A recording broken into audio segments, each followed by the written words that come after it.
দর্শক, এই মুহূর্তে আমরা দাঁড়িয়ে রয়েছি ঠাকুরগাঁও যে চৌধুরী পাম্প রয়েছে, এই পাম্পে আমরা লক্ষ্য করছি এখানে কিছুক্ষণ তেল দেওয়ার পরে আসলে যারা সাধারণ জনগণ রয়েছেন তাদের মধ্যে তেল না দেওয়ায় কিন্তু এখানে একটি বিশৃঙ্খলা সৃষ্টি হয়। পরবর্তীতে এই সড়কটি কিন্তু অবরোধ করা হয়েছে এবং এই সড়ক অবরোধ করে কিন্তু যারা স্থানীয় রয়েছেন, যারা বাইক চালক রয়েছেন, তারা কিন্তু পুরো সড়কটি আসলে অবরোধ করে রেখেছেন। এটি ঠাকুরগাঁও এবং যে ঢাকা যে মহাসড়কটি, এই মহাসড়কটি এখানে এই সড়কের পাশে আমরা লক্ষ্য করছি যে দূরপাল্লার যেসব গাড়িগুলো রয়েছে সেগুলো কিন্তু এখানে দূর কোথাও না যেতে পারে সেগুলো কিন্তু এখানে অবস্থান করছেন এবং এখানে বাইক যে চালকরা রয়েছে তাদের মধ্যে কিন্তু সেটি কিন্তু তারা এখন রয়েছে এবং তারা বলছেন যে আসলে 200-র বেশি সার্ভিস ও ফিচারে লেনদেনের সব বিকাশ অ্যাপে সম্ভব।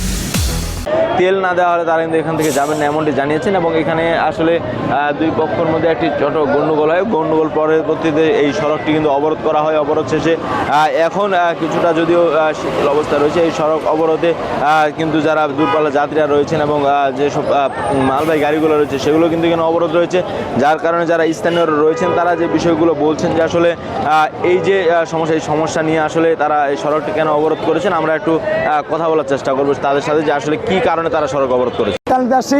সকাল 10টা বাজে স্যার, তেল ঢুকছে 3:30 বাজে, 4টা বাজে লোড হয়েছে, আনলোড হয়েছে। হওয়ার পর স্যার তেল দিচ্ছিল 5টার পর থেকে, তেল আধা ঘন্টা দেওয়ার পর স্যার অফ করে দিছে। এরপরে আমরা রাত 8টা পর্যন্ত স্যার সবাই লাইনে ছিলাম স্যার, না হয় লাইনে ছিলাম। এর মধ্যে ছেলেবেলা সবাই রাস্তাতে গাড়ি আটকাচ্ছে, প্রশাসনকে ফোন দেওয়া হয়েছে, প্রশাসন আসে স্যার নিয়ন্ত্রণ করতে পারে নাই।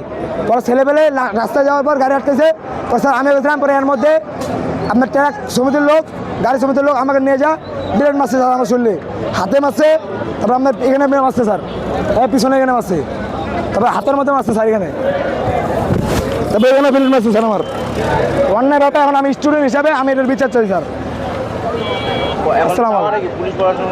আমার প্রশাসনের চাও, আমার ওইটার বিচার চাই।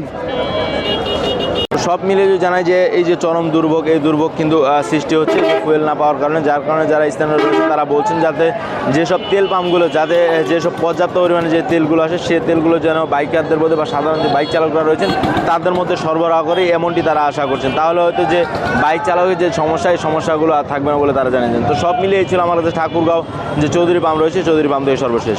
Abdullah Suman, NTV online, Thakurgaon.